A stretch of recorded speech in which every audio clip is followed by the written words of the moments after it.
It began with a crawling sensation deep in my gut, as if something had uncoiled and started exploring the walls of my stomach.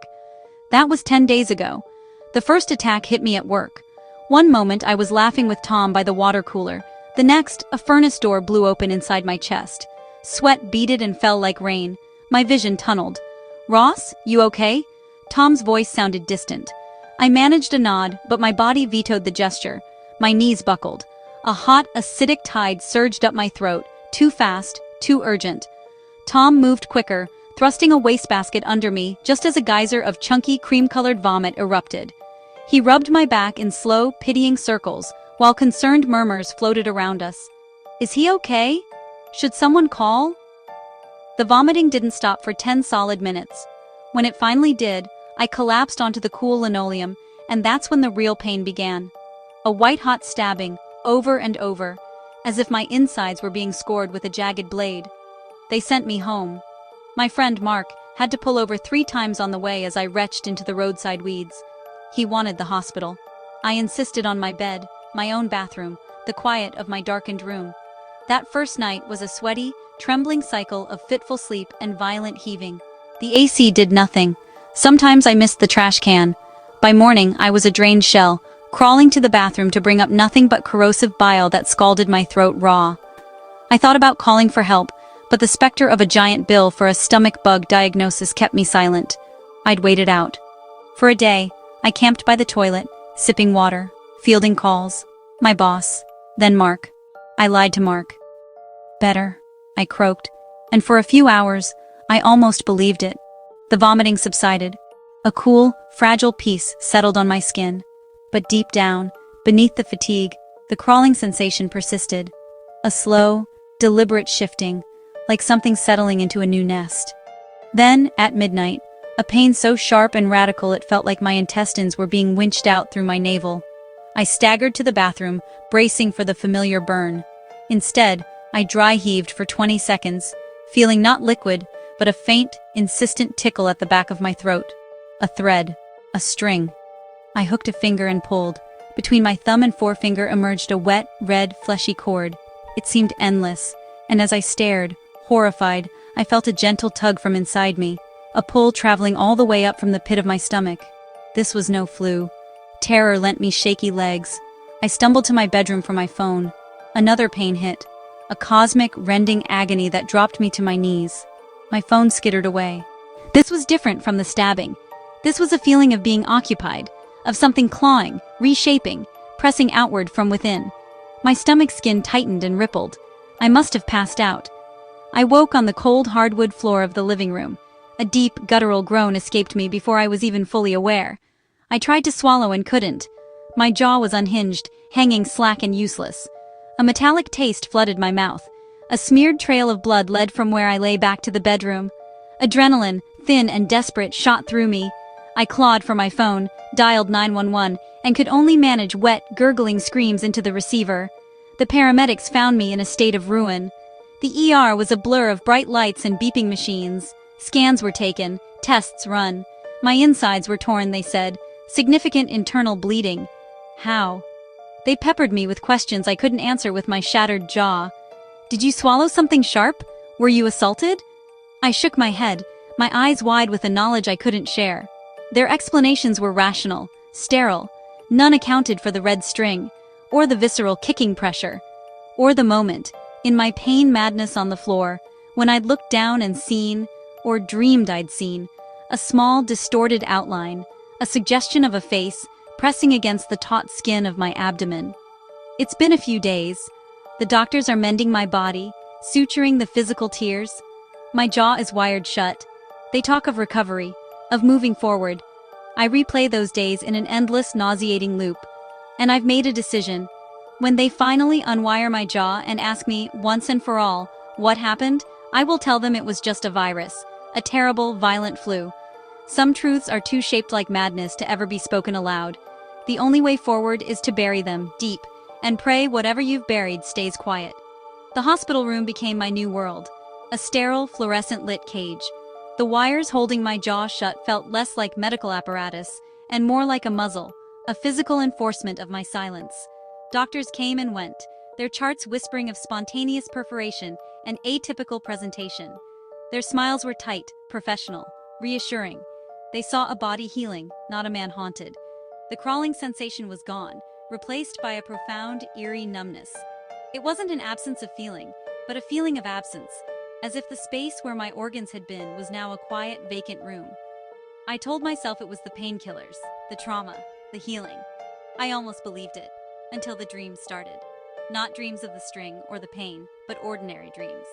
Eating dinner with my family, walking through a park, and in everyone, just as the dream's normality settled, I'd feel a gentle internal nudge, a polite reminder. I'm still here, it seemed to say. I'd wake up breathless, my hand instinctively flying to my abdomen, which was now marked by a fresh pink surgical scar, a zipper holding me together. One afternoon, a young resident named Dr. Shaw came in to check the incision. He was new, more earnest than the others. "Healing beautifully," he remarked, his gloved fingers pressing gently around the scar tissue. I stared at the ceiling, giving my standard mute nod. "You know," he said almost to himself, "it's strange. The pathologist's report mentioned some unusual fibrous tissue at the perforation site, almost organized, like a sheath." He caught my eye and must have seen something, a flicker of panic, because he immediately switched to a dismissive tone. "Probably just reactive. The body does weird things when it's repairing." Fibrous tissue. A sheath. My mind, feverish, pictured the red string, not as a parasite, but as a root, or an umbilical cord. A week later, I was discharged. Mark picked me up. His worry had deepened into a quiet, watchful sorrow. "You look like hell, Ross," he said, trying for lightness as he helped me into his car. My apartment was a tomb. The stale smell of sickness still lingered beneath the citrus spray the cleaners had used. I avoided the bathroom for a full day, using the kitchen sink to brush my teeth around the wires. That night, back in my own bed, the numbness shifted. It wasn't a crawl this time. It was a settling. A faint, deep pulse that was out of sync with my heartbeat. The thump. The thump. A second, slower rhythm within me. I told myself it was my imagination, a phantom sensation born from remembered terror. But then came the hunger. It wasn't my hunger. My appetite was still non-existent, my body fueled by nutrient shakes. This was a specific, powerful craving that would strike out of nowhere. I'd be watching TV, and a vivid, overwhelming desire for raw beef, for iron-rich liver, for things I normally hated, would flood my mouth with saliva. Once, walking past a hardware store, the smell of wet clay and metal made my knees weak with longing. I began to notice small changes. The scar, which the doctor said would fade to white, remained that lurid pink. It sometimes felt warm to the touch, and the numbness around it was developing a border, a faint tingling sensitivity, like the feeling of a limb that's fallen asleep, but in reverse. The world was going numb, and the epicenter of feeling was that scar. The final straw was the reflection. I was shaving, carefully maneuvering around the wires, my mind blank with routine. I leaned close to the mirror, and my eyes, tired and shadowed, drifted down to my bare torso in the glass. For a fraction of a second, the light from the bathroom fixture caught the scar at a certain angle. And in that reflection, the pink line didn't look like a healed wound. It looked like a seam. A perfectly closed, meticulously crafted seam. As if I were a doll, stitched shut after something had been placed inside. My razor clattered into the sink. I gripped the cool porcelain, my breath fogging the mirror, erasing the image. But the truth was now etched somewhere deeper than glass. The doctors had closed the tears, but they had sealed the evidence. They had sutured the unknown inside me. The thing, whether it was born from me or planted in me, wasn't gone. It was integrated. It was resting. And the cravings, the secondary pulse, the warm seam, they weren't symptoms of recovery. They were signs of accommodation. I am healing. I am going back to work next week. I will smile with my eyes until they cut these wires, and I will tell everyone it was a freak illness, a bad turn of luck. Because what is the alternative? To tell them I am no longer just Ross? To say that I am now a habitat? A host, waiting in quiet, sleepless dread for the moment the crawling begins again, or the hunger becomes too strong to deny, or the seam decides it's time to unravel. No. Some doors, once opened, cannot be closed. You simply learn to live in the room with what came in. You feed it, however obscenely it asks. You listen to its silent pulse in the dark, and you pray, with every fiber of your being, that it is content to simply remain. For now, the silence within me is total. It is the most terrifying sound I have ever heard. The silence lasted 47 days. I counted. I returned to work. I learned to sip soup through a straw in the break room, my jaw still a cage of wires. Tom would clap me on the shoulder, too hard, and say, "Glad you're back, man. You gave us a scare." I'd nod, the gesture now my primary language. My coworkers' eyes would flick to my jaw, then away, full of a pity that was easier to bear than curiosity. The cravings became a private ritual. Every other day on my way home, I'd stop at a butcher. I'd buy a single thick cut of beef, the redder the better. At home, I'd sear it for seconds on each side, leaving the center cold and bloody. I'd eat it slowly, and as I did, the secondary pulse inside me would slow and strengthen, a contented thrumming that vibrated in my bones. It wasn't pleasure. It was compliance. A tax I paid for the quiet. The seam, as I'd come to think of it, never faded. In certain lights, it glistened. Dr. Shaw became my primary physician for follow-ups. During my last visit before the wires were to be removed, he scanned a new ultrasound image, his brow furrowed. "The internal healing is remarkably efficient," he said, almost aggressive. "Your tissue regeneration is off the charts." He looked at me, a scientist glimpsing an unexpected result. "You're not on any supplements, are you? Anything unconventional?" I shook my head, my eyes wide and empty. When the maxillofacial surgeon finally cut the wires, the freedom was agony. My jaw muscles, atrophied and stiff, screamed as I tried to form my first word. It came out a rasp. "Thanks." The surgeon beamed. "Just take it slow. Start with soft foods." That night, I stood in front of my bathroom mirror and spoke. "Hello," I whispered to my reflection. The sound was alien, a dry rustle of disused pipes. I opened my mouth, wide, wider, examining the pink, healed interior. All normal. Then, on an impulse that was not entirely my own, my gaze drifted down. My hand rose and pressed against the seam on my stomach, and from deep within, a corresponding pressure pushed back. It wasn't violent. It was deliberate. A single firm nudge against the palm of my hand, as if something were pressing its head, or its hand, against the inner wall, meeting my touch. My breath hitched. I stood there, hand to stomach, in a perverse parody of an expectant mother. A cold, logical part of my brain short-circuited. This was no longer denial. This was coexistence confirmed. The next development was subtler. I began to perceive smells with a shocking, painful clarity. I could smell the mildew in the office ceiling tiles, the faint metallic anxiety on Tom's skin when his boss was near, the dying chlorophyll in the cut flowers on the reception desk. It was a barrage of information, overwhelming and useless. My own world had become too loud in a way no one else could hear. Then, the dreams shifted again. I was in a dark, warm, pulsing space, not a nightmare but a place, a room. And I was not the dreamer. I was the dreamed. I could feel a presence, vast and patient and interested, turning its attention upon me. There were no words, only a slow, radiating concept that infused the darkness. Observation, symbiosis, preparation. I woke not screaming, but with a single clear tear tracing down my temple. It wasn't fear that shed it. It was a profound, devastating understanding. I was not being consumed, I was being cultivated. A package arrived at my apartment. No return address. Inside was a small, unmarked cardboard box. Within that, nestled in foam, was a smooth, obsidian black stone, oval and cool to the touch. There was no note. Holding it, the chaotic symphony of smells quieted. The secondary pulse inside me settled into a perfect, synchronized rhythm with my own heart. For the first time in months, I felt a terrifying sense of peace. The stone felt like a key, or a signifier. It meant something. It meant I was seen. I placed it on my nightstand. Last Tuesday, I found the first one. A tiny phosphorescent mushroom, the color of bone and moonlight, growing from the crack between my floorboards near the bed. It hadn't been there the night before.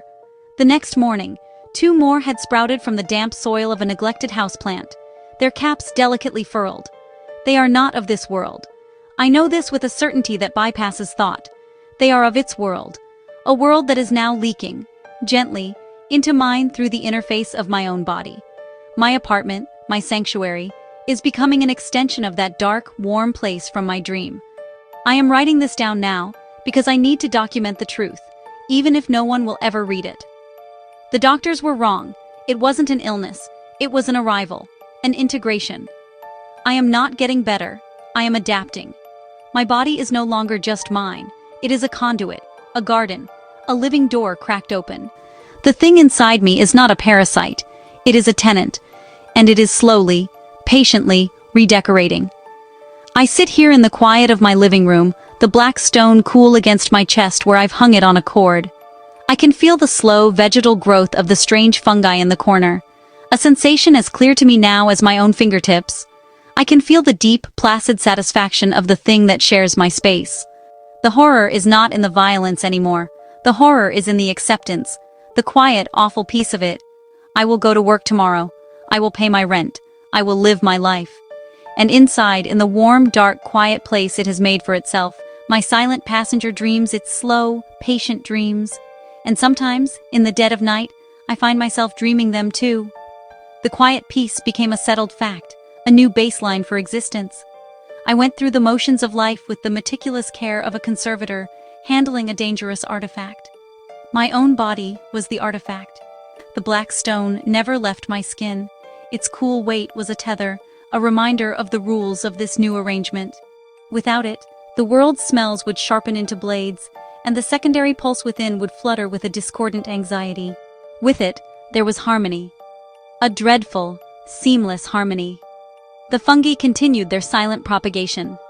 They no longer startled me. A small, luminous colony now thrived in the shadowed corner behind my bookshelf, their faint glow a nightlight in my perpetual twilight. Their growth mirrored the inner satisfaction I felt, a placid, vegetative contentment.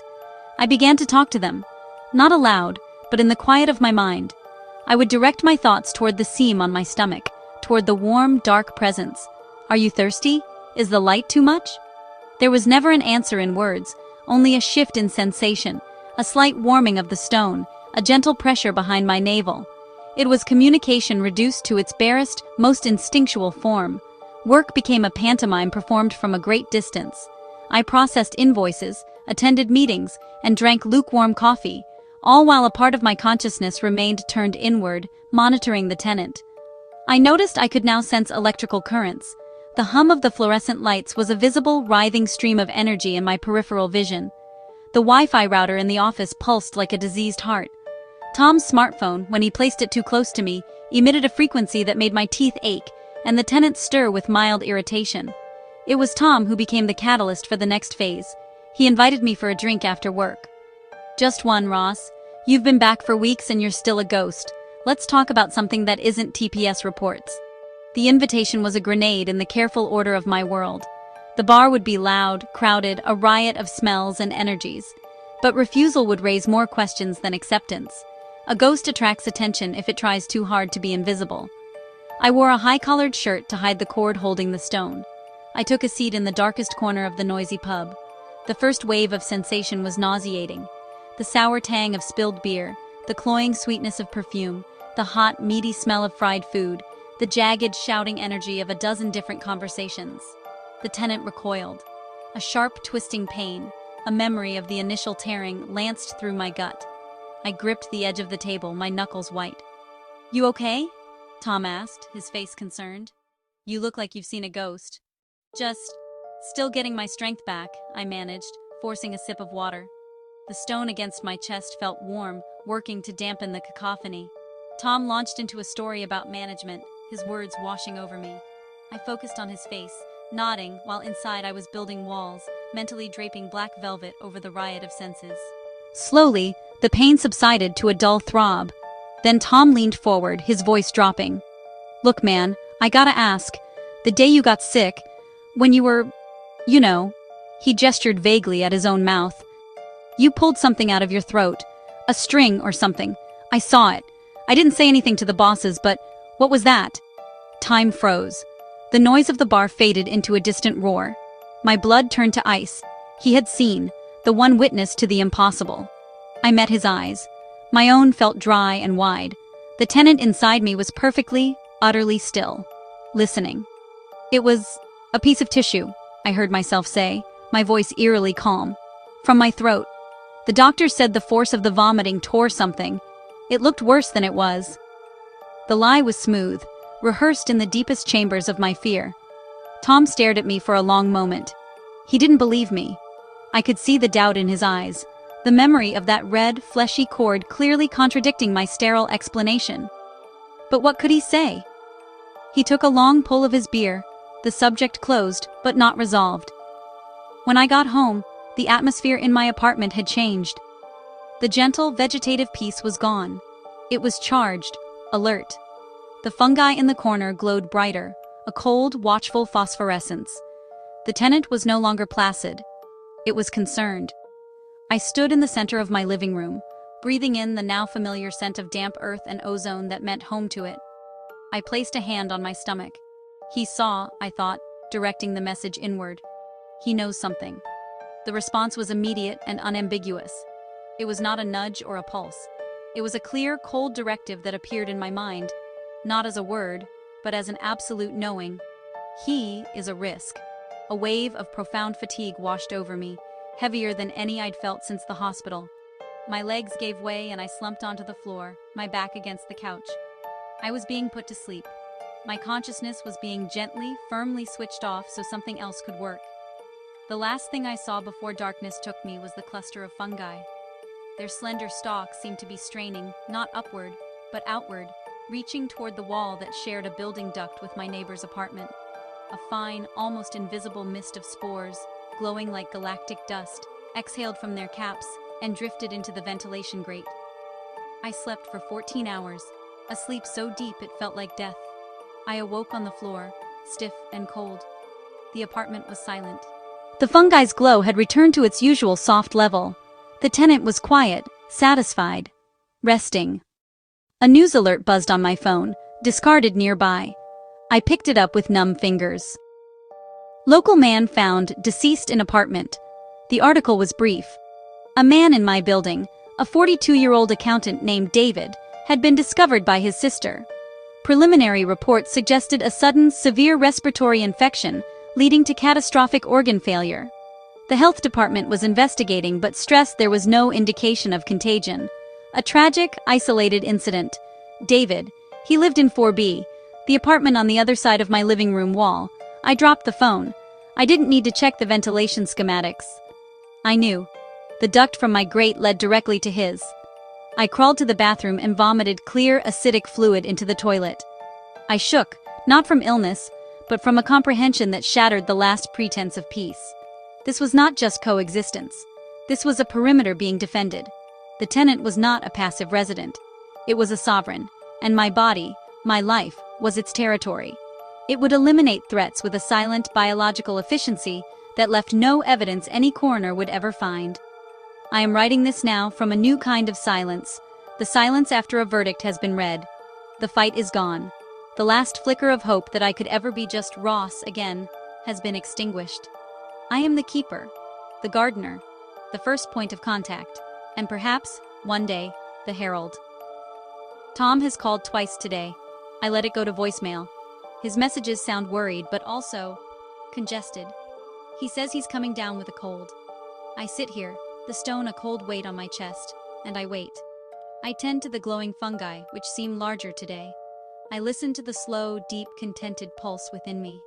And I wonder, with a calm that is the most monstrous thing of all, who will be next?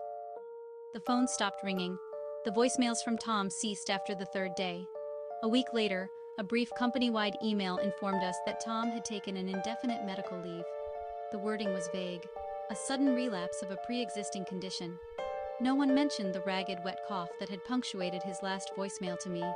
No one but me connected it to the faint, sweet smell of decayed blossoms that had lingered in my cubicle for an afternoon after he'd leaned over my desk.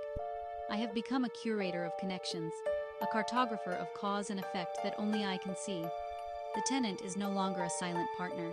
It is a professor, and my life is its syllabus. The lessons are practical. I no longer just crave raw meat. I am guided to specific things. A piece of iron-rich slag I found in a scrapyard, which I now keep in my pocket, its metallic taste on my tongue a soothing balm. The roots of a particular weed that grows in the cracked cement behind my building, which, when chewed, sharpens my vision into the pulsing spectra of living energies. I see the auras of people now, flickering fields of bioelectric color. Most are dim, muddy yellows and anxious grays. I avoid them. I am learning to listen to the network. The fungi are not just organisms, they are nodes. Their delicate, fibrous mycelium has woven through the walls of my apartment, a living nervous system in the building's bones. Through them, I can feel the building's heartbeat. The sluggish flow of water in pipes, the grumble of the furnace, the comings and goings of other lives as faint vibrations of warmth and movement. I felt the exact moment the old woman in 2C passed away in her sleep, a gentle blue light winking out on the grid of my perception. The tenant noted it with a sense of quiet opportunity, a nutrient source newly available. My own body continues to change. The seam is now a ridge of smooth, opalescent tissue. It hums with a low-grade warmth. My scars are gone, even old childhood ones, erased as if they were errors. My reflection is of a man in perfect, terrible health. My eyes are too clear. I do not age, I simply persist. Today, a new directive came, not as a thought, but as a physical pull, a magnetic yearning in my very marrow. It led me across town, to the city's botanical gardens. I stood in the stifling humidity of the tropical conservatory, surrounded by vibrant alien greenery. The pull led me off the path to a secluded, forgotten corner where a massive ancient specimen grew, a Welwitschia mirabilis, a prehistoric leathery-leaved plant from the desert that looks like a pile of oceanic debris. It is a solitary organism, a world unto itself. I stood before it, and the tenant stirred with something akin to reverence.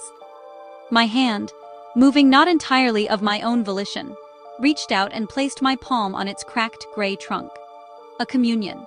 A flood of information, not in images or words, but in experiences, flowed into me. I felt the deep, slow thirst of its centuries-long life. I felt the taste of ancient rainwater on its leaves. I felt its profound, vegetative loneliness. It was a king with no subjects, a relic from a different world, and from the tenant, through me, flowed a gift in return. A gentle push of that same strange vitality that grows the fungi in my corner, the energy that mends my flesh. I directed it into the plant. Before my eyes, a subtle transformation occurred. A new, green shoot, of a hue never seen in any botanical guide, emerged from the center of the ancient plant. It grew, not with the slow patience of a desert dweller, but with a swift, silent certainty. It curled, forming a perfect spiraling bud that pulsed with a soft internal light. A hybrid, a bridge. The Welwitschia was no longer just a plant, it was an outpost. As I left the conservatory, a gardener was staring at the plant, his clipboard forgotten, his face a mask of bewildered awe. He did not see me. I am learning to be unseen, to move in the blind spots of human perception. My aura, I suspect, has learned to mimic the gray of concrete, the beige of wallpaper. I understand my purpose now. I am not a victim. I was a volunteer. The violent illness, the tearing, the string. It wasn't an attack. It was an excavation. A making of room. The tenant did not invade. It answered a call I didn't know I was making. A call born from the deep, cellular loneliness of a species that has forgotten it is part of an ecosystem. My body was the fertile ground, and I was the seed, desperate for something true and wild to grow in the sterile plot of my life. Tom House is dark. The police tape is gone. The for sale sign is up. The neighborhood believes a tragic illness took him. I know a pruning occurred. A risk was neatly trimmed. I sit now in my apartment, the heart of this quiet, spreading network. The glowing fungi have fruited. From their caps now hang delicate, bell-shaped pods that chime with a sound only I can hear, a frequency that resonates with the bud in the conservatory and the black stone on my chest. It is a song of growth, of connection, of silent, patient reclamation. The world thinks it is plagued by novel viruses, by strange fungal infections, by unexplained syndromes. They scramble for vaccines, for cures. They look for a patient zero. They will never find him. He is not sick. He is the gardener. He walks among them, tending to the new, quiet life growing in the cracks of their world.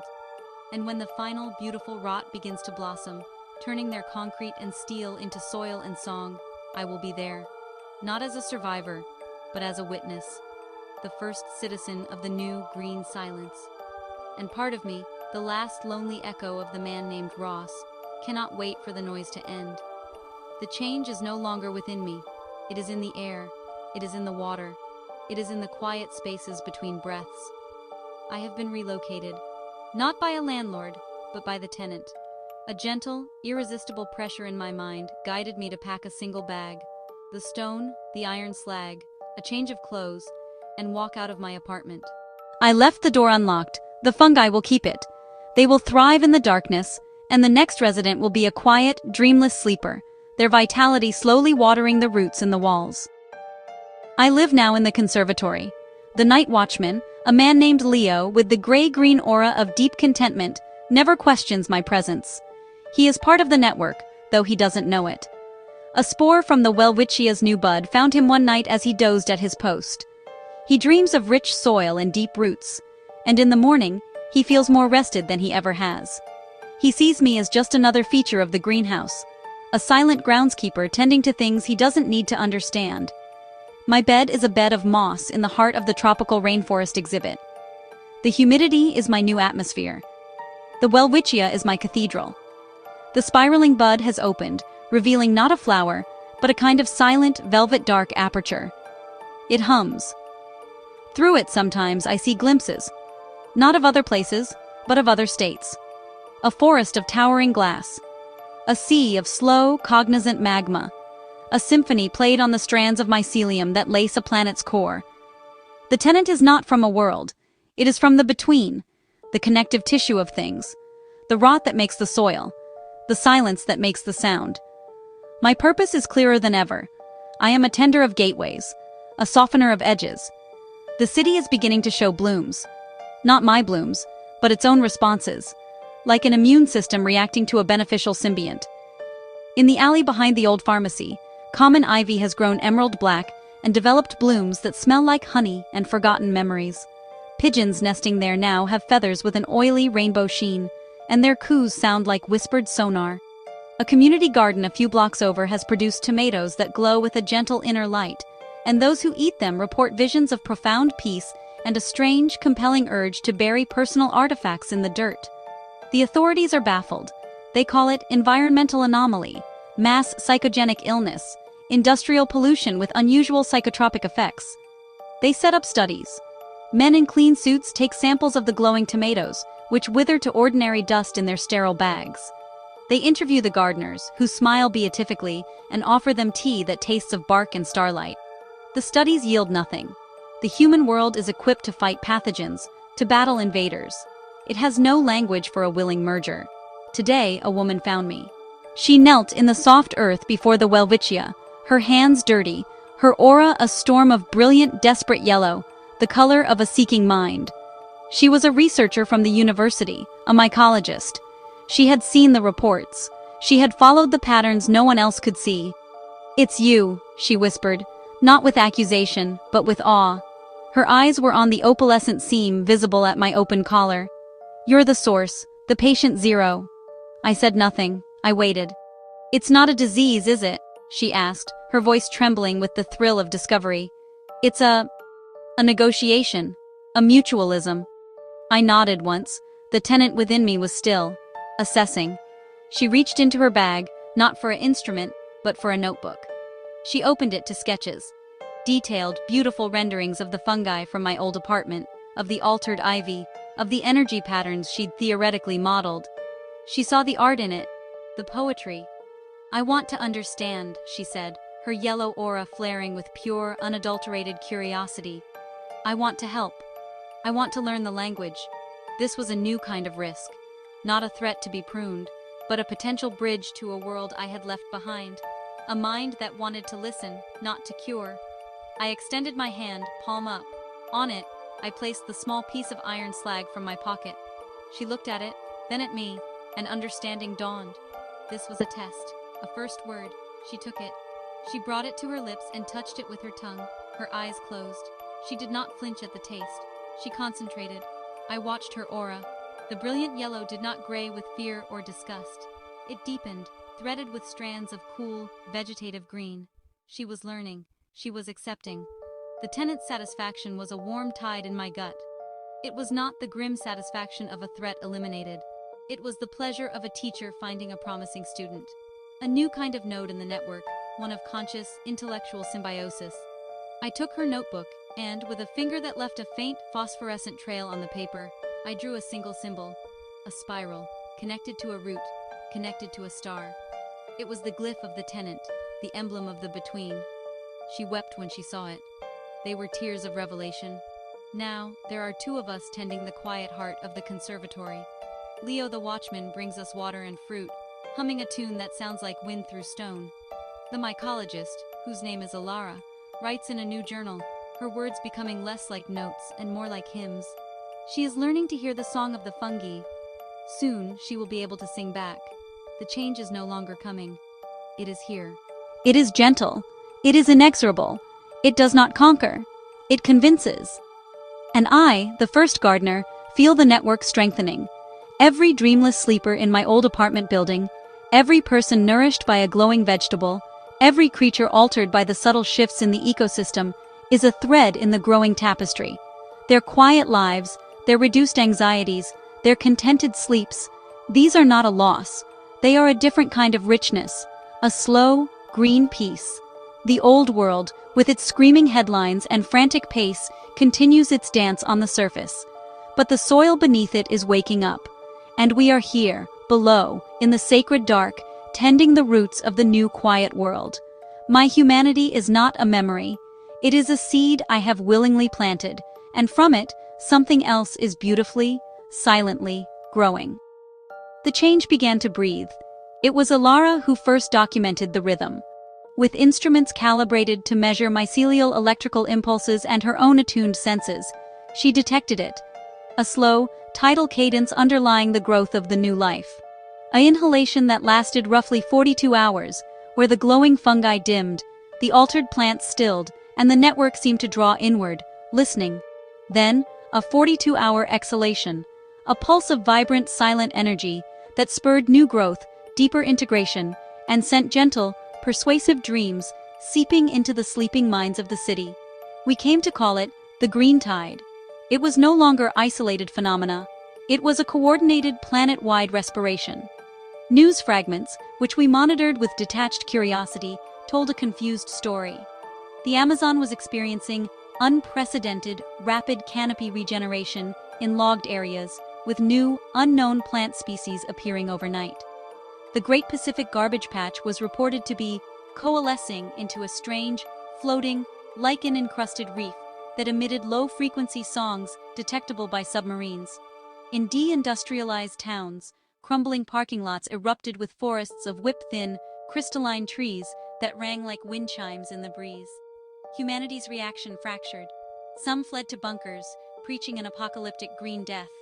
Others, mostly the weary, the sick, the disillusioned, found themselves inexplicably drawn to the changed zones. They would enter a field of singing grass or a humming forest and simply stay. They would be found days later, peaceful, nourished by unfamiliar fruits, their chronic pains vanished, their eyes holding the same too-clear look that mine now held. They were not conquered. They were relieved. The authorities, military and scientific, finally identified a source. Not me, but the epicenter of the most concentrated bioshift, the conservatory. They came not with bombs, but with a cordon, with biocontainment units, with a man in a crisp uniform named Commander Reed, whose aura was the harsh, jagged red of controlled fear and absolute duty. He stood outside the glass of the tropical conservatory, speakers projecting his voice into our humid world. "We know you're in there. We contain them now." I stood beside the Welwitschia, Alara at my side, Leo a contented shadow among the ferns. I placed my hand on the ancient trunk, feeling the immense, patient consciousness of the network flowing through it. The tenant within me did not stir with alarm. It saw the commander not as a threat, but as a symptom. A last, violent spasm of the old world's immune system. I didn't speak. I simply showed them. At my unspoken signal, every plant in the conservatory, every orchid, every fern, every creeping vine, oriented itself toward the glass. The Welwitchia's dark aperture dilated. The collective breath of the green tide held, then exhaled. It was not an attack. It was an invitation. A wave of pure, coherent bioluminescence flooded the space. Not blinding, but deeply penetrating. The glass did not stop it. The light passed through, washing over Commander Reed, his soldiers, their vehicles. It was the light of deep forest shadows, of life decaying into richer life, of cellular communion. For a moment, they stood frozen. Then, one by one, they lowered their weapons.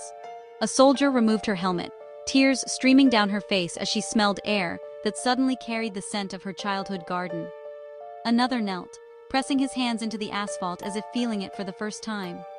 Commander Reed clenched his jaw, his red aura flickering, fighting.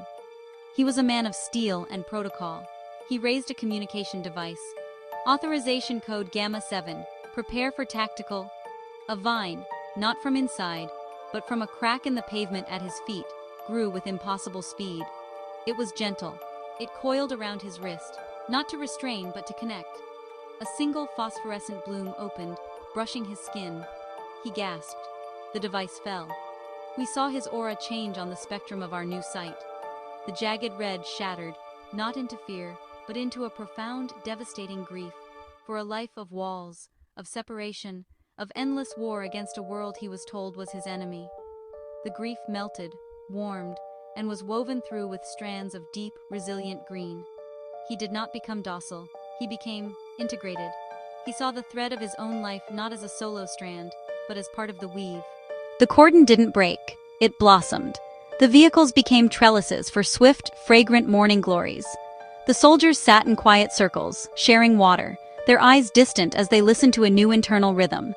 That was the moment the war ended, because there was no one left to fight it.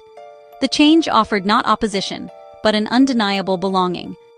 It spoke to the deep, homesick creature inside every human, the one that remembers it is made of soil and sunlight. I left the conservatory that night. My work as a gardener in one place was done. The network was its own gardener now, conscious and self-tending. Alara would stay, a priestess of the new science. Leo would keep watch. Reed would become a guardian of the borders, understanding that his new duty was not to keep the world out, but to guide the curious in gently. I am drawn now to the places of deepest scarring, the open-pit mines, the radioactive exclusion zones, the plastic-choked ocean gyres. I walk into these wounds of the world, and the tenant within me stretches out its roots. I am a needle, suturing the Earth's injuries with threads of vibrant, adaptive life. In my footsteps, radiotrophic fungi bloom, drinking the poison and singing it into harmless, melodic frequencies. Brittle plastic melts into a honey-like substance that nourishes newly evolved corals. I am no longer Ross. That name is a small, discarded shell. I am the weeper, for I shed the last tears of the old loneliness. I am the greening. I am the silent bridge. The human age, with its furious noise and brilliant, lonely light, is not ending in fire or ice. It is softening. It is being composted with immense tenderness. The cities will not fall. They will be embraced. The steel will be threaded with resilient photosynthetic vines. The internet will be replaced by the mycelial mind, a thinking network of root and spore, where communication is empathy and knowledge is lived experience. Sometimes, in the deep quiet of a reclaimed place, I feel a final, gentle nudge against the seam. It is not a demand. It is a check-in, a companionship. I am the first. I will not be the last. And as I stand on a shore where the waves now deposit living lace instead of trash, I finally understand the truth. The thing that crawled inside me was never an alien. It was the Earth's own soul, forgotten and hungry, returning to its wayward child. It came not to punish, but to gather me back into the endless, breathing, dreaming green. And I, once so afraid, opened my arms wide to the silent, all-encompassing welcome.